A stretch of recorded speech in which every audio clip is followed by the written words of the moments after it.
Hola de nuevo. Este es Amigo Dolor 3. Aquí te voy a explicar cómo el dolor musculoesquelético se ha desarrollado a lo largo del proceso evolutivo como sistema de supervivencia, desde la óptica de las 5 leyes biológicas descubiertas y descritas por el Dr. Hammer.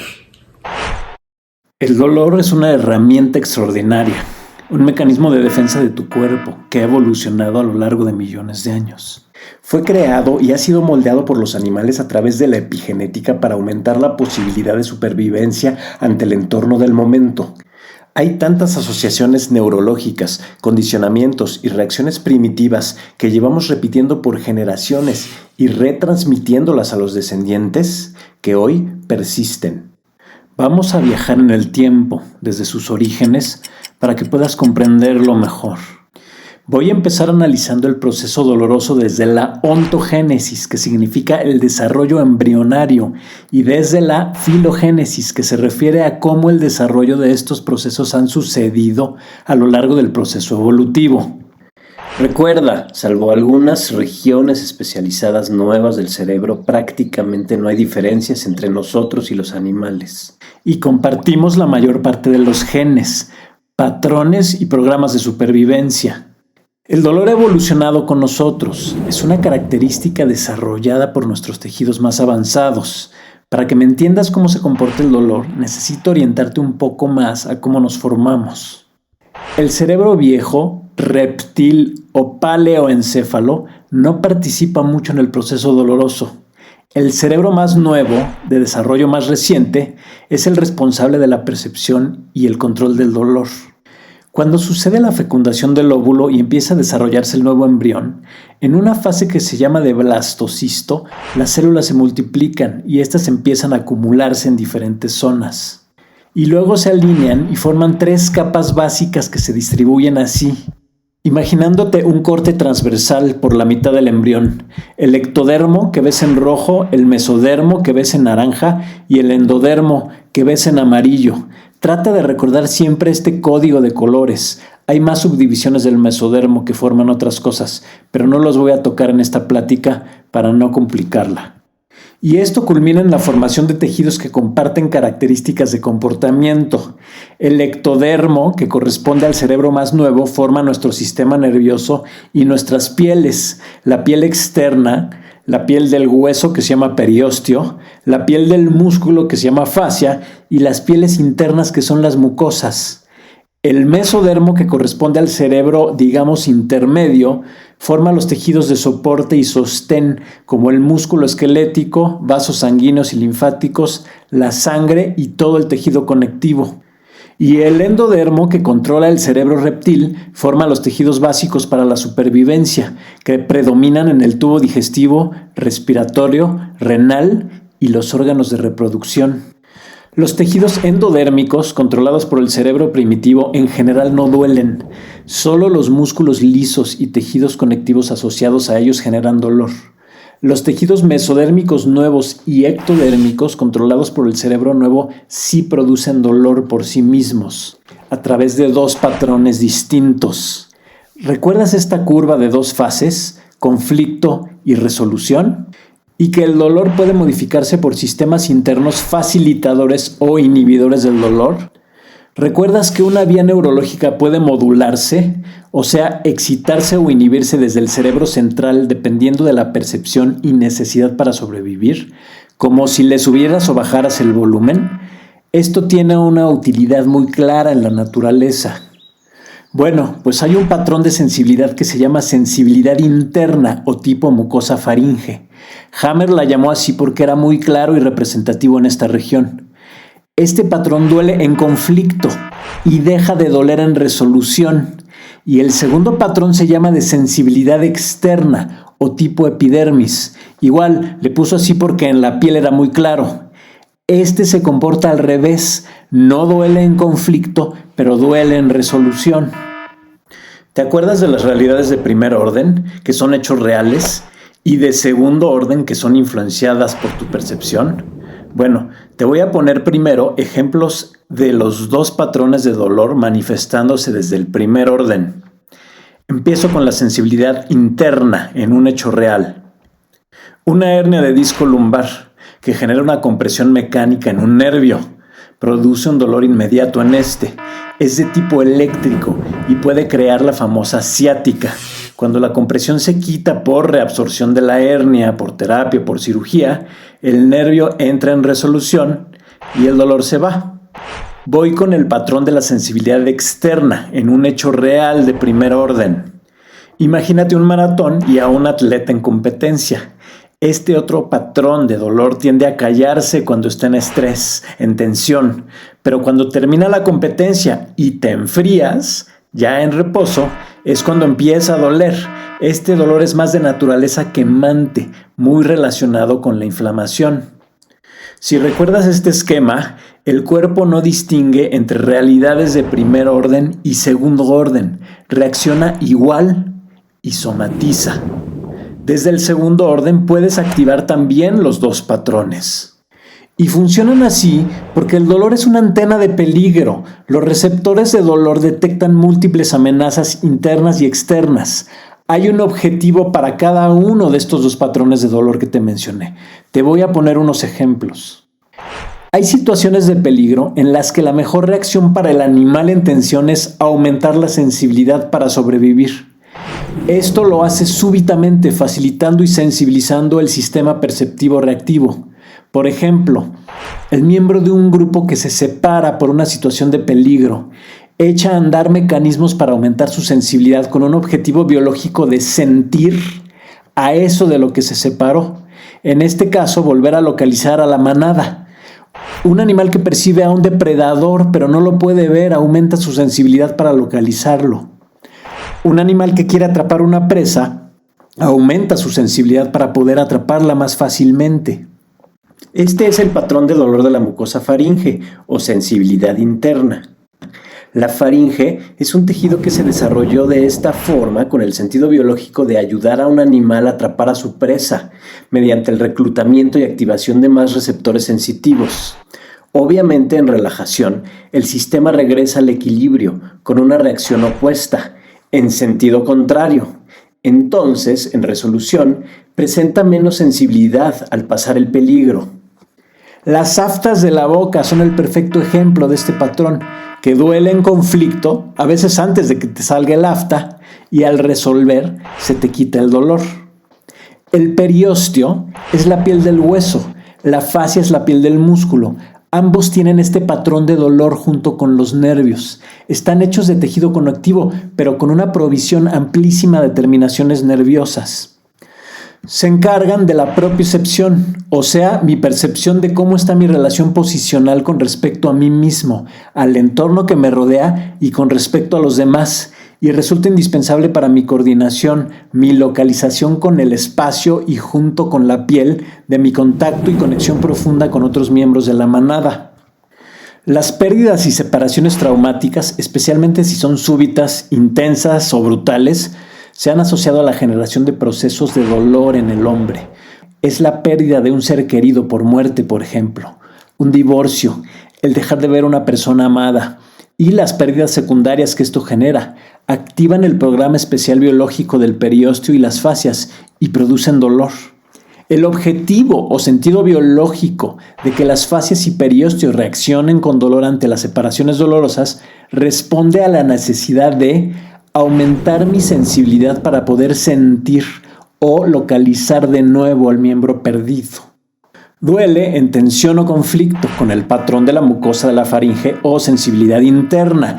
Este dolor de huesos y músculos es el verdadero responsable en estado de tensión de los reumas de los viejos, de las neuralgias en quien no se ha podido demostrar una compresión neurológica, de los dolores de crecimiento de los niños y de las fibromialgias. En resolución o relajación puede crear disminución de la sensibilidad, o sea, parestesias o hipoestesias. Una cosa importante es que como el centro de control del periósteo está muy cerca de áreas que controlan la memoria a corto plazo en el lóbulo temporal, cuando este programa se presenta de forma recurrente o permanente, puede crear a la larga las típicas manifestaciones de las llamadas crisis de ausencia, Alzheimer y la demencia senil de los ancianos. El sentido biológico de esto, olvidar la pérdida brutal.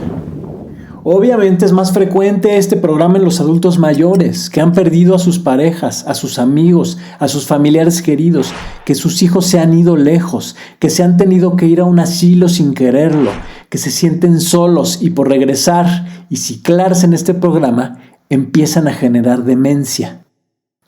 Y de manera opuesta, hay situaciones de peligro en las que el mejor recurso es no sentir para sobrevivir.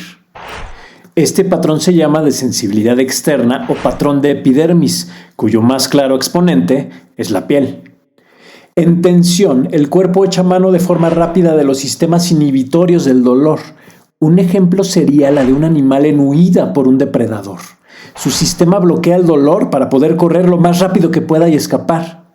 O un animal en pelea que inhibe el dolor en su piel para poder seguir luchando por su territorio, por ejemplo.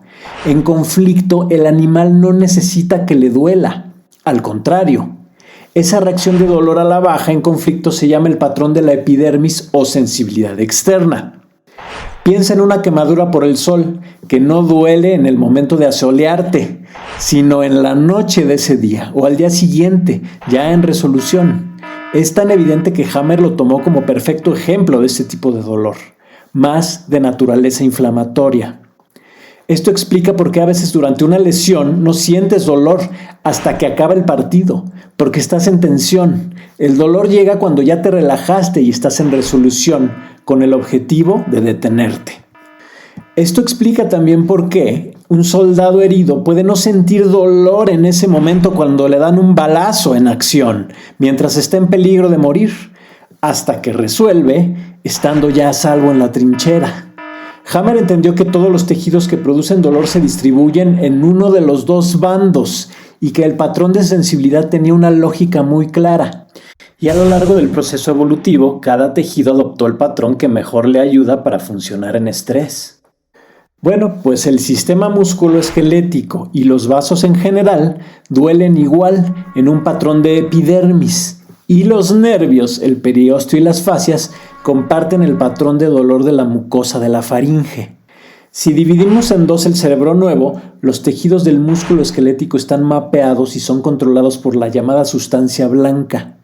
Y la corteza cerebral controla al periósteo y a los nervios periféricos. De manera que en fase de conflicto puedes tener dos tipos de dolor.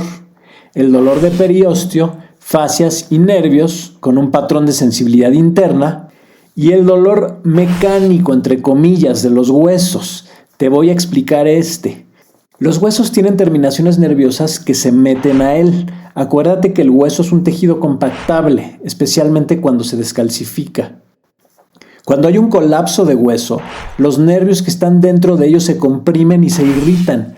Cualquier compresión neurológica produce dolor con estas características. Es un dolor más difuso, menos localizado, tipo toque eléctrico, como de muela picada. El dolor de conflicto entonces es perióstico, facial, neurológico y mecánico, que finalmente también es neurológico por la compresión.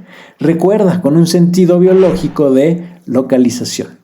Y el dolor de resolución es inflamatorio, con un sentido biológico de reposo, reparación y facilitación de los procesos de regeneración. El dolor de inflamación se acompaña de enrojecimiento y aumento de volumen. Aunque en un pequeño porcentaje puede generar compresión neurológica, perióstica o facial por distensión de los tejidos, la mayor parte de esta es de naturaleza química, mediada por sustancias que actúan en los receptores locales para bajar el umbral de dolor, o sea, la sensibilizan. El dolor de inflamación ya no es tanto una alarma, sino más bien un recordatorio de la lesión reciente para detenerte. El dolor de conflicto activo tipo mucosa faringe ha sido llamado neuropático. Es frío, de naturaleza eléctrica, opresiva. El tipo epidermis ha sido llamado inflamatorio. Es más punzante, cortante, caliente o quemante. El neuropático es difuso, mal localizado o referido a alguna otra parte del cuerpo. El inflamatorio es bien localizado. El neuropático se presenta sin aumento de volumen. En el inflamatorio claramente hay un aumento de volumen y otros cambios visibles. El neuropático duele con carga y actividad. El inflamatorio duele todo el tiempo. El neuropático no duele mucho en reposo, el inflamatorio sí. El neuropático duele por las mañanas cuando está activo el simpático. El inflamatorio duele más en parasimpaticotonía, cuando está activa la reparación. El neuropático es más difícil de tolerar, el inflamatorio es un poquito más llevadero. El tratamiento en ambas fases debe variar. Para una situación de tipo simpático con predominio neuropático, pues se usan maniobras y medicamentos que además de sus efectos químicos específicos, estimulan al parasimpático, como los neuromoduladores, relajantes, sedantes, derivados de la marihuana, el calor y la fisioterapia con modalidades leves. Para un dolor inflamatorio de resolución, el tratamiento es más con medicamentos y maniobras simpaticotónicas. Aquí es donde sirven los antiinflamatorios, los esteroides como la cortisona, el frío y las modalidades de terapia más agresivas. A veces, los dos tipos de dolor pueden estarse combinando o ciclando y estar presentes al mismo tiempo. En estos casos, en periodos de tiempo cortos, ambos tipos de tratamientos son útiles y necesarios de manera simultánea. ¿Qué se logra? Minimizar los síntomas y bajar la posibilidad de que se activen nuevos programas. Le baja la guardia al sistema. Pero no es raro que pacientes con largo tiempo de conflictos recurrentes provenientes de realidades de primer orden y de programas biológicos que te voy a platicar en los videos siguientes culminen ciclados en procesos de dolor crónico. El paciente empieza a sufrir. El conflicto grave genera resoluciones grandes. Las resoluciones grandes alimentan y potencializan el conflicto. El sistema nervioso se sensibiliza. Los síntomas y el cómo se perciben hacen que se empiecen a agregar otros programas que los complican aún más. Si además de las emociones reprimidas hay en el cuerpo un estado inflamatorio continuo por cuestiones dietéticas, nutricionales, estrés químico, toxinas y disfunción del microbiota que puede originar reacciones cruzadas con microbios externos, el cuerpo simplemente protesta. Produce fenómenos de inflamación graves que pueden ser medidos fácilmente en exámenes de laboratorio. Este gran proceso inflamatorio es lo que se hace evidente ante los ojos del médico, quien generalmente ve la reacción exagerada del organismo y está ciego a lo que hay detrás. Se alarma, busca hacer un diagnóstico con los elementos presentes, lo interpreta como que el cuerpo se está autoatacando y le pone finalmente la etiqueta de reumatismo. Le dice al paciente que la enfermedad es incurable pero controlable. Y el paciente se casa con el diagnóstico y se pone el rótulo para siempre. Se reconoce como tal. Lo que sigue es llenar al paciente de inductores de remisión, de inmunosupresores, de esteroides y antiinflamatorios para reprimir los síntomas, para apagar el proceso inflamatorio, que es lo evidente. Y aunque no voy a negar que a veces cuando el cuerpo ha reaccionado en forma tan exagerada, sin duda se necesitan, los medicamentos, si no se administran con cuidado y se usan de manera prolongada, crean efectos secundarios y complicaciones graves a largo plazo, que detonan nuevos programas y suman al conflicto. El fondo del problema se queda la mayor parte de las veces sin trabajar y sanar, y el paciente perpetúa el círculo vicioso, del que generalmente es muy difícil salir. Y la persona se convierte en uno más de los únicos seres raros de la naturaleza que se autoatacan y se autodestruyen, algo que no sucede en los demás organismos vivos. Se vuelve víctima de la llamada autoinmunidad. Gracias por quedarte. En el siguiente video te voy a explicar cómo le hago yo como ortopedista para abordar los problemas de músculo esquelético. Si quisieras seguirme, soy médico ortopedista. Me dedico predominantemente a las lesiones deportivas, a la artroscopía y a la cirugía articular. Al día de hoy trabajo en el Hospital Médica Sur en la Ciudad de México. Mi portal, ortopediadeportiva.com.mx. Estoy en YouTube, en Facebook y en Instagram. Te dejo mis perfiles. Gracias por dejarme ayudarte.